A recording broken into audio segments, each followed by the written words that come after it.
Hi everybody, thanks for tuning in for the September 8th State of the Gym address for 810 CrossFit. I do have a very important announcement, and that is that this Saturday, September 14th, all kids classes and adult classes are canceled for Saturday, September 14th. Please don't come to the gym on that day. Sorry about the inconvenience. I do have a recommendation for you though. There is a couple different WODs that we never get a chance to do in the gym, and they're very important for our fitness regime. If you get a chance on Saturday, it'd be a great idea to go for a 5K run. I know in the past when we've done this before, some people have met up at strategic places around the area to go for a 5K run. Or if you want to, it'd be a great day to get a long swim in. If you want to go up to a local place and pay the drop-in fee, and then you can get your long swim in. So those are some recommendations. Please don't show up on Saturday, September 14th. All classes are canceled. We're hosting a seminar here for CrossFit headquarters. Next important announcement is gear for this week. On Monday, if you want to bring a weighted vest, you can bring your weighted vest on Monday. It'll be an option. You will still get plenty of a good workout in if you don't want to wear a weighted vest. But I mentioned quite a few months ago, if you want to have a weighted vest, that we'll use it periodically. Monday would be one of those days if you want to bring it in. On Tuesday, everybody will need their jump rope. So please bring your jump rope in on Tuesday. I do have a special announcement, a very important announcement, that we have a missing person in the gym. So I made a special news report, hoping that if some of you guys know this individual, you can reach out to this individual. Here is our news special.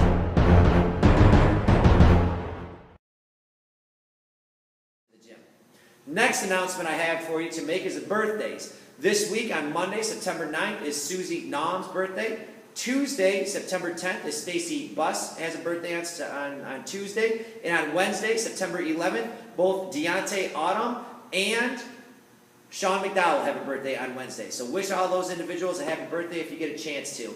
Guys, this is a big week of programming for us. We're going to be doing a couple different things that we've never done in the gym before. So I made a special for you that I would like for you to tune in for to watch. Right now, please pay attention to the deficit deadlifts that we will be participating in. All right, guys, so for these deficit deadlifts that we'll be doing this week, all the same fundamentals of everything we've ever talked about in the deadlift still exist, so don't throw away any of the fundamentals. What we're looking for is we're basically deficit deadlift. We're going to take you through a range of motion that we're not used to lifting heavy weight in. But we still have to be very, very cognitive of the positioning of our back while we do it. So you're going to have two options this week. And if neither of these two options work, you may not even be doing deficit deadlifts. And it's going to be determined on how well your back angle looks. And your coach will let you know. If your back angle, if your lumbar curve looks too bad, your coach will tell you to do one of a couple things. First of all, the highest deficit deadlift we'll go to will be a 45-pound plate. Even if you think you can put more than a 45-pound plate to make a bigger deficit, you're not going to put more than a 45-pound plate down.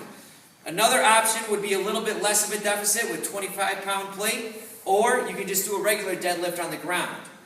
So all the fundamentals still exist. We're going to try to get our toes relatively pointing forward. We're going to have our heels under our butt cheeks, and we're going to drive our knees out as we stand, so that way we can create that torque in our hip that we're always talking about. The other thing to remember is in the setup position, I still want to have my hips slightly above my knees, my shoulders slightly above my hip, and then between my hip and my shoulders, I hope you can notice that I've got a lumbar curve. If getting in this deficit position makes me look like a Halloween cat, then you are going too low. Second part I want you to know is you should be able to lock in with that good lumbar curve. After we stand the bar up in the appropriate manner, when we come back down to the ground, we are not dropping these plates. We're touching and we're going. And we are not bouncing the plates either. We're just touching and going. When you come down, it's going to be important also to keep that lumbar curve intact. We don't want to come down. If you look like this when you come down, your coach is going to kindly ask you, hey, or let you know, your back looks too bad. Either come off of the 45-pound plate, try a 25-pound plate, and if it's still happening there, the coach is going to say, you're just not ready for deficit deadlifts. We're just going to have you do them on the regular ground, okay? So that's all that's going to happen this week, but please be cognitive of those parameters, and please listen to the coach, as the coach is going to have a good eye on your back, and you won't have a good eye on your back. That's all for the deficit deadlifts, guys. Thanks. Box squats we're going to be doing on Thursday of this week, and we'll also be doing them over the next couple of weeks. Just like in the deadlifts that I just got done talking about, all the fundamentals of the squat still exist. The box is going to be sitting here for us to have a seat on. So after you unrack the bar with all the same fundamentals that you do with a regular squat, you're going to actually sit on the box. The box is not there just to touch and stand. The box is there. I want you to take all of your weight off of your feet, put it on the box, keep your feet planted, and then we're going to stand up. There's going to be an extra point of emphasis this week and all box squats of getting your knees actively driven out, especially after you sit down. So I step in, I create the rack that we always talk about, like I'm going to pinch my shoulder blades together, drive them up towards the ceiling. I'm going to create my rack position. Step into the barbell, I take my one step back to my box. Now, what I'm doing is I want to set that box up and have my feet planted so that my butt goes back towards the box like I'm going down to a toilet or a chair. I don't want you to sit to the box with your knees coming forward. So I pull my butt back, I immediately drive my knees out, and then chances are, by the time you sit down, you're going to actually be able to drive your knees out even more. So when you sit down, I don't want you to stand up with your knees coming forward in a big rock to stand up. I want you to come forward by actively driving those knees out, staking all the weight into your heel, but using your pinky toe for an additional place of support by staking your pinky toe down. A slight rock will be permitted. And all the way up, notice the extra drive out with my knees because there is an extra emphasis on those knees being out.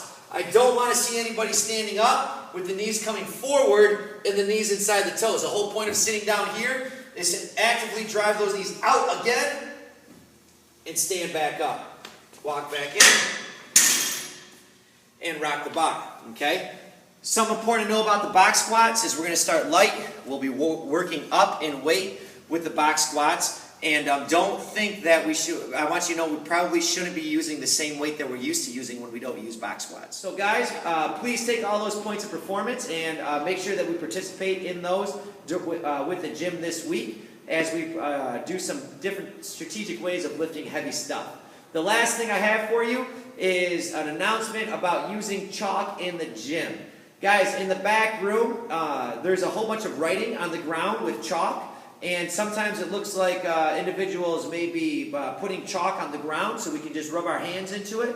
And if that's the case, I just want to ask you to please stop writing on the ground with the chalk because it just stays there and it doesn't go away. And all that chalk does actually get cleaned up. We do clean the gym. I know it doesn't look like we clean the gym all the time, but we do clean it. So the chalk that gets left on the ground has to be cleaned up. The chalk in the back has to be cleaned up. So if you could be so kind to not chalk everything, I'd greatly appreciate it. So here is, for your entertainment, as we end out, here's a neat little chalk it up video from CrossFit.com. And after this video is done, there is no more. So I hope you enjoy this good little laugh. Woo! All right, you ready? Yeah, I'm ready. Okay, go. Wait. You know, chalk. I forgot chalk. I mean, if you're gonna do it, you're gonna do it right? Hold on. I don't have any yet. You don't want to overdo it. Let's go. I think our bars need chalk. Do you bars need chalk? I think they need chalk. Yeah, get all the way around. I'm going wide grip, you know? Let's just get the whole bar. Girl, you gotta turn Sometimes around. I drop it low. You gotta do a little more. Right there. And Oh, get yeah. my back. Turn around. Oh, Yeah. so, sit still. I All gotta right, get my it good. bad. Cut right here. Get it. Yeah.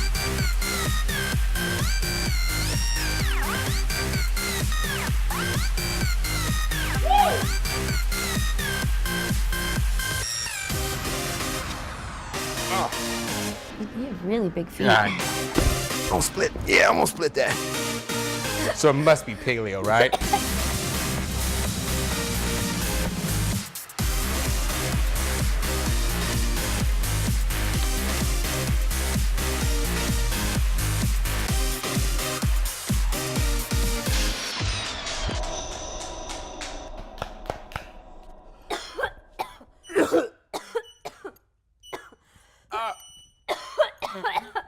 I can't see anything. I can't see shit. No, I'm not doing this.